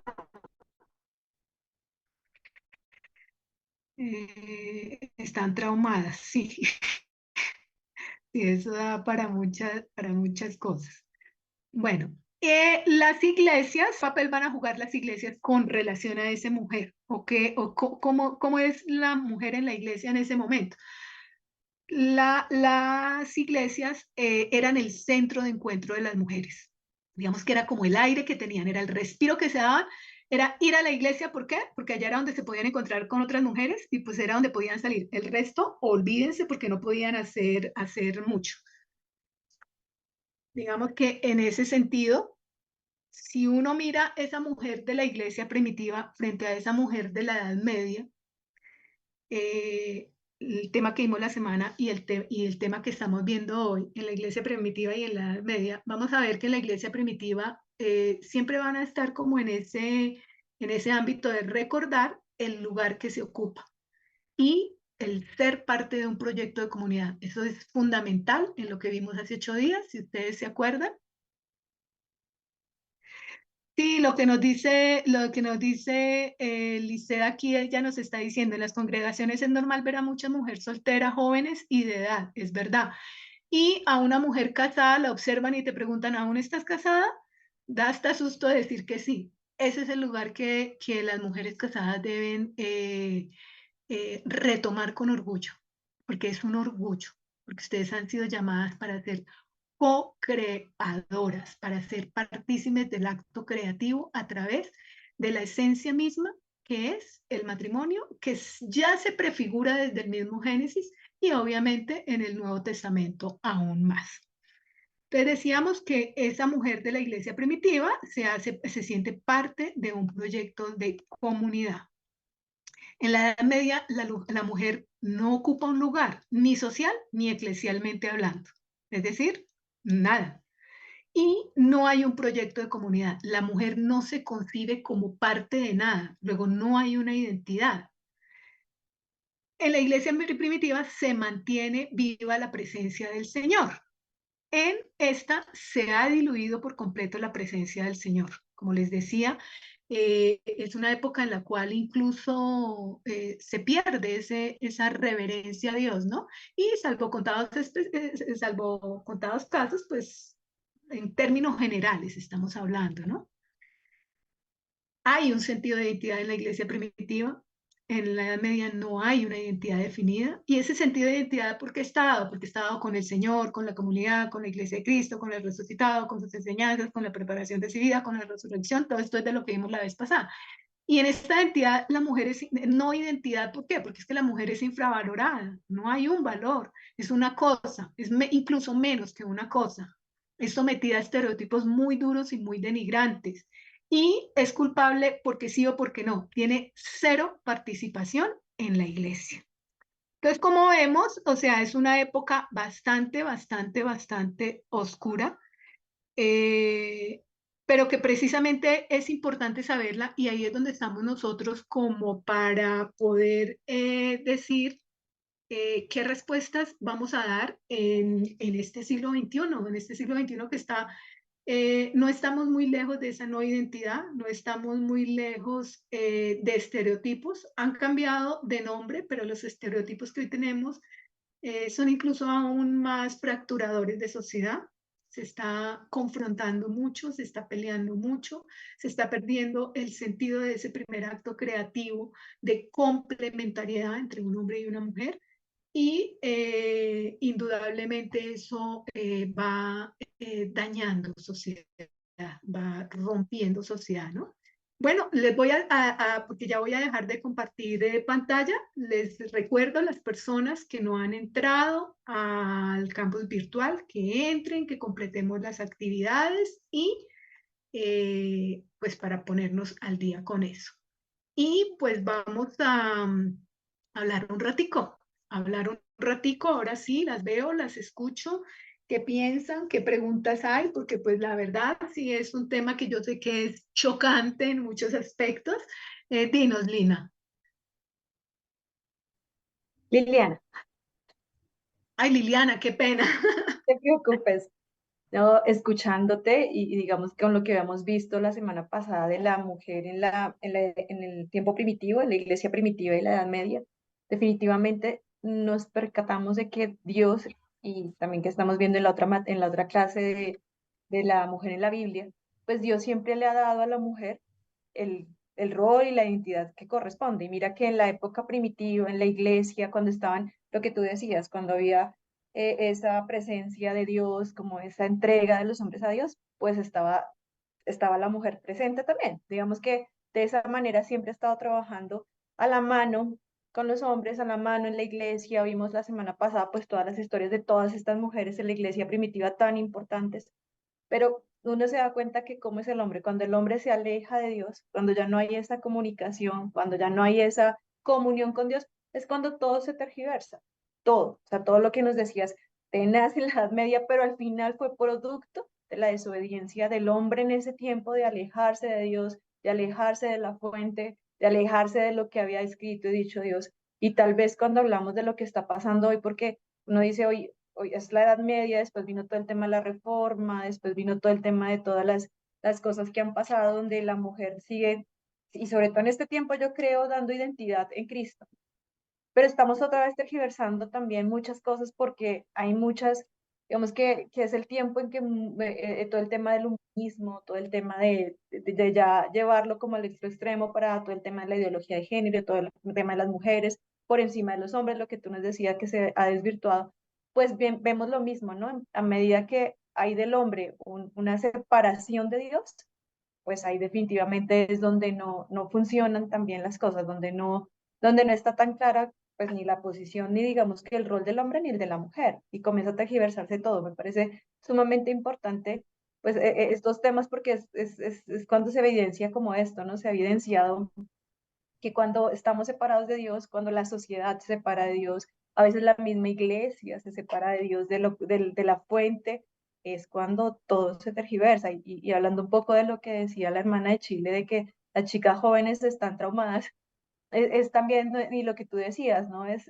nuestro rol también como madres o en la iglesia o en los ambientes que nos desenvolvamos, poderles dar la importancia de lo que tiene el tener hijos, el legado, las generaciones, todas las bendiciones que vienen alrededor. Digamos que mi gran conclusión de esta clase, y te agradezco mucho, es como esa, como cuando nos alejamos como sociedad, como familia, como iglesia, como personas de Dios, todo se tergiversa, porque finalmente con Dios las cosas son muy claras y digamos que la identidad que tenemos en Él es supremamente clara de lo que Él quiere de nosotros y se vio y se ha visto en el transcurso de la historia. Te agradezco mucho, muy interesante esta historia. Lo que tú dices, largo, un poco pesado, pero es muy interesante. Sí, es una época muy pesada y eso que yo traté de hacerla lo más digerible posible y rápida posible, pero sí. Pero eso que tú decías es muy cierto, que es importante que nosotros tengamos siempre acá y acá en el corazón, identidad. Uno tiene identidad, cuando yo me identifico con ese en el que yo digo creer, indudablemente no es que la vida vaya a ser fácil, no es que yo no vaya a tener problemas, no es que no se vayan a presentar situaciones incómodas. Lo que pasa es que se sabe responder mejor. Estamos en una época en la cual el ideal es que todo sea así fácil. Si yo cojo mi teléfono y marco y me traen acá la solución a mi problema, eso sería ideal. Pero resulta que precisamente eso lo que ha hecho es desvirtuar ese papel. El papel del hombre está totalmente desvirtuado. Y como les decía, desde el mismo texto bíblico nos marca. Cuando uno hace una lectura como la que vimos ahí en Efesios, que es algo tan absurdamente bello, porque es que es muy bello. Miren, mujer y hombre, ustedes están llamados a esto y todo está enmarcado en esa amor y misericordia de Dios, porque ese es el gran marco general. Y si yo me identifico con eso y si yo entiendo eso, yo voy a poder hacer una buena lectura de un texto, yo voy a poder dar una respuesta a una comunidad. Lo que nos decía Roxana de que a veces se mira de pronto el hecho de que ella pretenda dar una enseñanza bíblica, ¿no? O sea, siempre, yo siempre digo, lo primero que uno tiene que hacer es llame Espíritu Santo. Hay momentos en que es muy difícil entablar lenguajes, hay momentos en que es muy difícil, digamos que llevar un mensaje. Pero cuando uno va a la fuente, va al texto y toma una pequeña cosa, siempre va a dar una respuesta acorde con lo que se está necesitando. Estamos en una época en que si yo me pongo a confrontar, alejo aún más. Y así ha sido a lo largo de la historia. Entonces, otra cosa de las que tú decías, el hecho de ese alejamiento, el alejamiento, ¿por qué se da? Porque no me identifico. Cuando yo no tengo identidad, es más fácil alejarme, porque es que cuando yo me identifico, de alguna manera sí tengo que como seguir ciertas pautas, ¿no? Tengo que sacrificar ciertas cositas y hoy queremos todo más fácil. Entonces, pero cuando yo me identifico, no me alejo de ese Dios que es lo que veíamos en esa Edad Media, como esa falta de temor de Dios. Y vuelvo y repito, en el texto bíblico, y cuando hablamos de temor de Dios, jamás estamos hablando de miedo. No es miedo a Dios, es lo contrario, es ese acto de veneración, de reverencia que le debo yo a Dios, es ese acto de respeto, porque es algo tan grande y tan magnífico y tan lleno de todo, que lo menos que yo debo hacer es eso, ¿no? Entonces vemos cómo ese alejarse de ese temor de Dios lleva, digamos, como a todo ese desorden y esa época como tan oscura, que en muchos aspectos hoy en día no estamos muy lejos de eso, ¿no? Lo decía alguna de ustedes que en sus iglesias o que en la iglesia a veces se ve, y sí, uno a veces ve, escucha predicaciones o escucha discursos que uno dice, a eso no nos llama el texto. Entonces, de ahí la importancia de aprender a hacer como esas lecturas bien hechas. Cada que cojamos un texto bíblico, cojamos un versículo, interpelemos, dejemos que el texto nos pregunte y preguntémosle al texto, que eso enriquece mucho la experiencia personal y va a enriquecer el papel de nosotras las mujeres. Es muy fácil y muchas veces dice, es que la Biblia la mujer es tratada como si fuera... No, no es tan así. No es tan así. Cuando uno hace una lectura muy seria, se da cuenta de lo que tú decías. Hay un lugar especial para usted, mujer, porque es que usted es partícipe de la creación también. Nosotros como seres humanos somos los co-creadores, que esa palabra no se nos olvide. ¿Alguien que nos quiera compartir algo más? Ay, el chat está acá y no me había fijado. Qué pena con las personas del chat.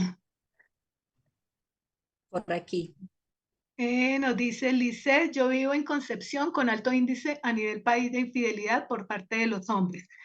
Tema de la infidelidad es lo mismo, o sea, no hay una identificación con eso a lo que tú estás llamado, con ese entregar de ser humano, con ese amor, con eso que nos mostraba ahí, que nos muestra Pablo en la carta a los Efesios. Ganan el retintín a nivel país, por lo cual desde ese punto de vista la mujer hoy no quiere casarse por cómo se ve la relación, por cómo se ve la relación donde una mujer debe permanecer en perfección, en pureza y el hombre es un cualquiera, exacto, o sea, esos son cosas que no, pero volvemos a lo mismo, ustedes se acuerdan que hace 8 días yo les hablaba de que la mujer debe ser hacedora de hombres. Yo personalmente, y les comentaba que hace unos meses había dado una charla a mujeres también, en donde les hablaba de que cuando se dice hacer la voluntad del hombre, no lo miremos como hacer lo que el hombre quiera, lo que él me mande, no, usted es constructora, hacer voluntad es construir voluntades. Estos hombres, de alguna manera, han sido educados por mujeres. Un hombre que es desordenado, un hombre que es infiel, eso no quiere decir que la mamá tenga la culpa, pero de alguna forma vio patrones. Entonces, si usted como madre, si usted como formadora ayuda a hacer esas voluntades, a formar esas voluntades, a formar esos hombres y mujeres de mañana, dándole elementos muy claros, pues obviamente, digamos que podemos construir sociedad y ser realmente esos co-creadores, como les vengo diciendo. Sobrevivir el matrimonio en Chile es nadar contra todo lo que está implementado. Vamos a orar mucho por Chile.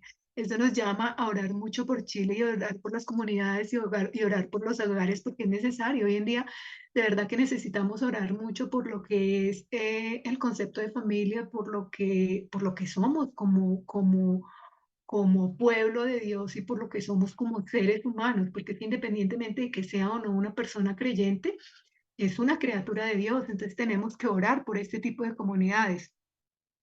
Ahora, si una mujer es infiel, ese hombre va al tribunal, la deja en la calle, le quita los hijos, hasta la mata.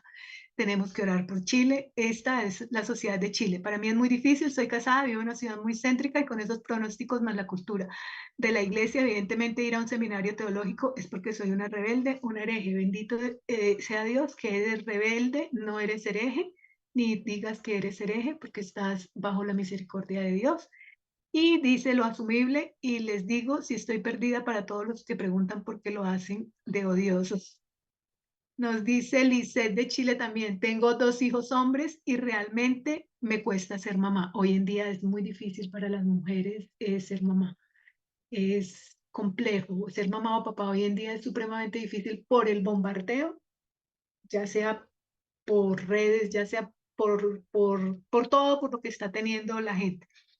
Nos dice Silvia Figueroa, es lo más importante de leer el capítulo completo para entender el contexto, así como el entorno en que fue escrito el texto y a quién y por qué fue escrito, y se nos abrirá el panorama completo y lo veremos mejor.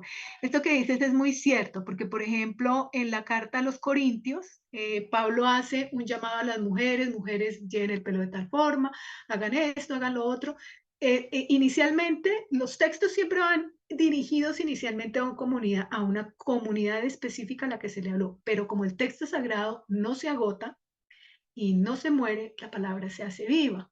Y la palabra se hace viva porque ese es el don y la gracia que Dios nos ha dado.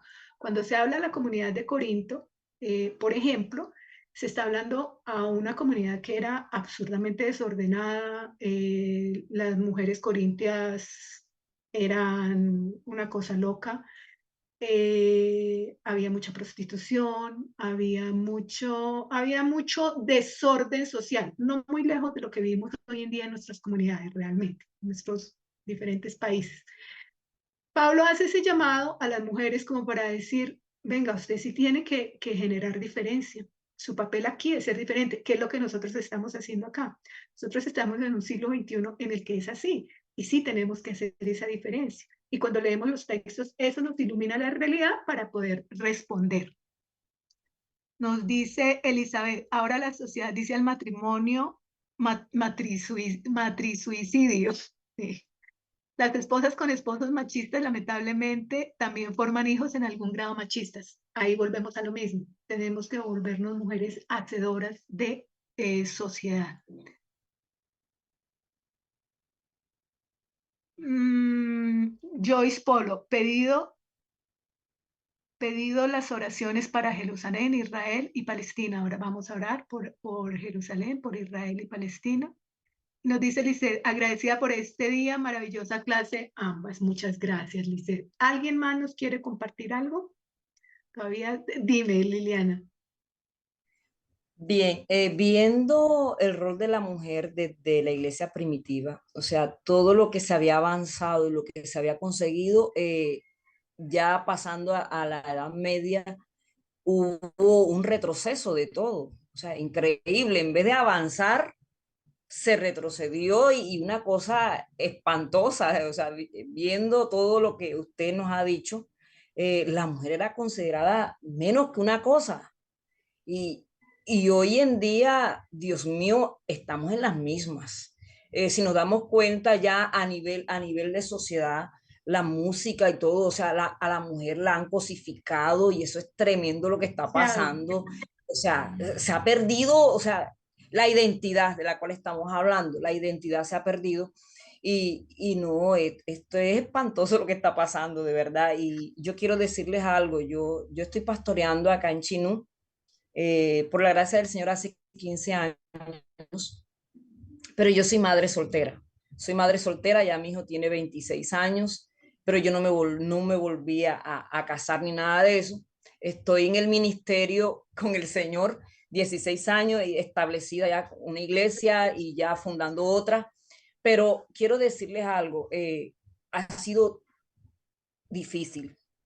¿Por qué? Porque en la costa norte de Colombia hay una cultura de machismo y cuando ven a una mujer liderando, el ataque es tremendo. Yo he sido atacada de todas las formas, verbal, físicamente, pero creyendo en ese Dios grande y todopoderoso. Y eso fue lo que me impulsó cuando escuché de que iban a dar este diplomado pastoral de la mujer. Me impulsó y dije, no, yo tengo que estar ahí, tengo que hacerlo, no para ponerme de tú a tú, sino para tener firme mis convicciones de que lo que he hecho todo este tiempo ha sido gracias a Dios y que si hoy estoy aquí establecida es porque Dios en su infinito amor y su infinita misericordia, Él lo ha permitido.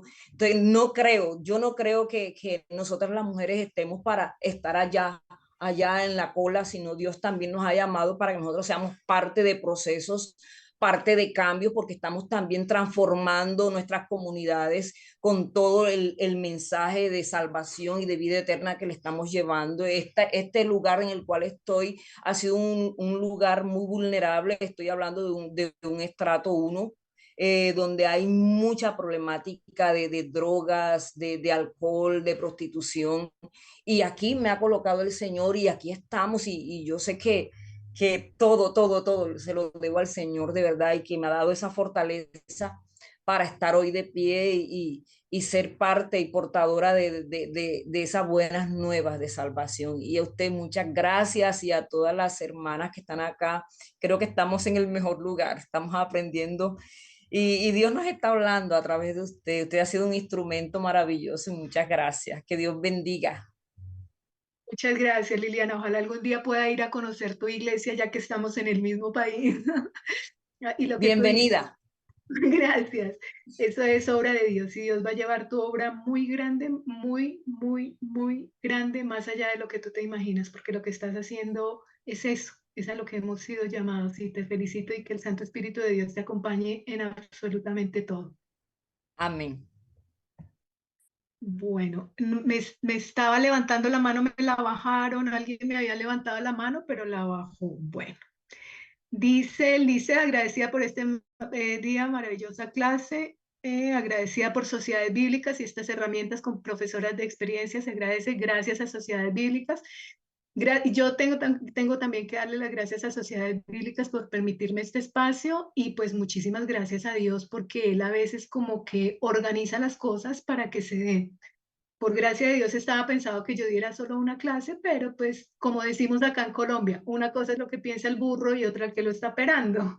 Pero pues bueno, para mí es un placer y un gusto poder estar compartiendo con ustedes y de verdad que es muy bonito porque es un grupo muy bello.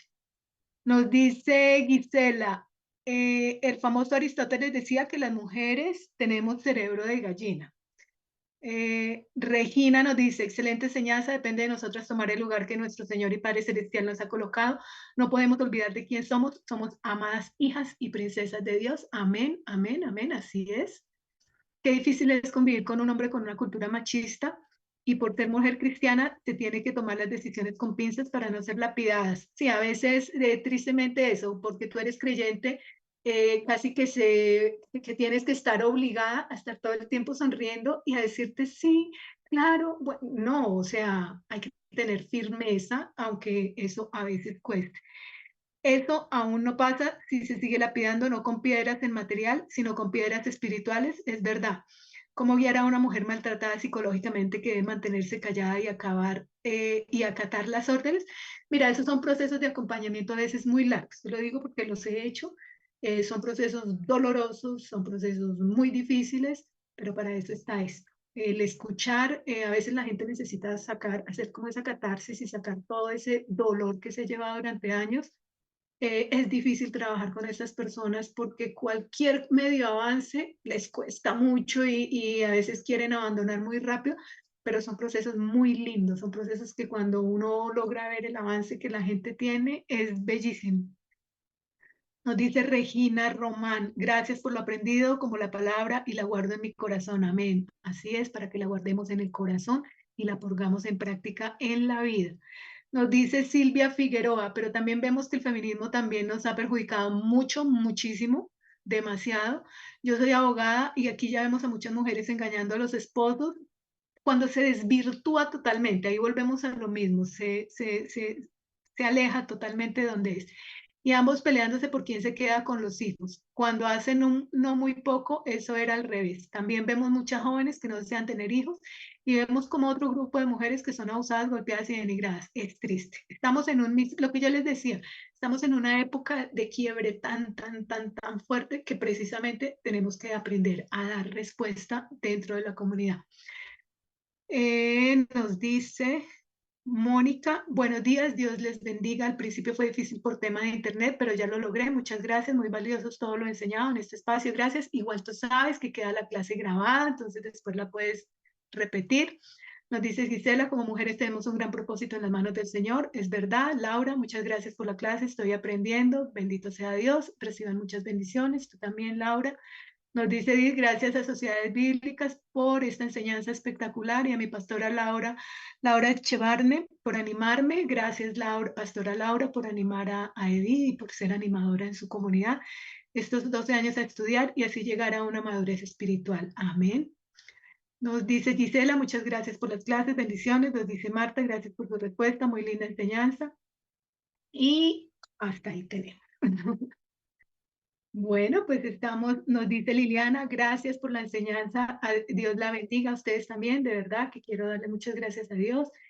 Les mando mis mejores deseos, pero sobre todo una bendición desde lo más profundo de mi corazón, que sea el Santo Espíritu de Dios guiándolas en sus comunidades, guiándolas en sus vidas personales, porque a veces es más fácil guiar comunidad que guiar la vida familiar o la vida personal. A veces se presentan situaciones que nos llevan a querer rendirnos. Pero ahí es donde tenemos que recordar esa identidad y recordar eso en lo cual nos sustentamos y ese en el cual creemos, que es lo que nunca nos falla y nos va a permitir siempre como dar ese otro pasito, ese otro pasito. Bueno, ¿algo más? Vamos ya. Estamos a 1 minuto. Entonces, si alguien quiere, nos dice Norma Lozano, muchas gracias, pastora, por tu enseñanza. A ti, Norma, muchas gracias por estar acá con nosotras. Y verdad que a ustedes no me queda sino darles las gracias por su atención. De hoy en 8 días nos veremos con otro avance de lo que es esta historia de la mujer en la iglesia y pues en la sociedad, que está muy ligada.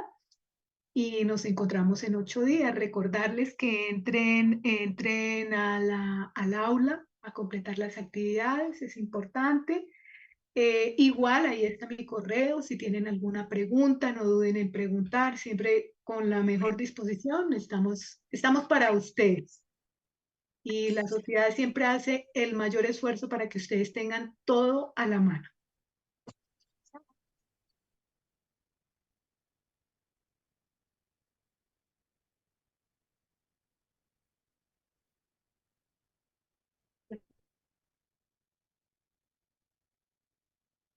Muy bien, queridas hermanas.